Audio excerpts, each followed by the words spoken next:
it's time to talk about the Mac.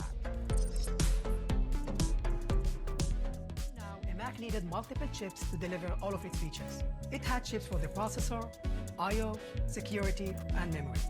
Now with the M1, these technologies are combined into a single SoC, delivering a whole new level of integration for more simplicity, efficiency, and amazing performance. M1 unifies its high bandwidth, low latency memory into a single pool within a custom package. As a result, all of the technologies in the SoC can access the same data without copying it between multiple pools of memory.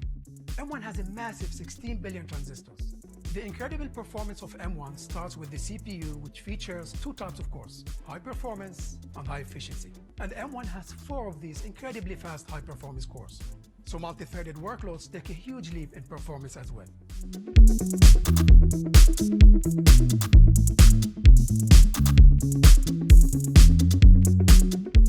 Thank you.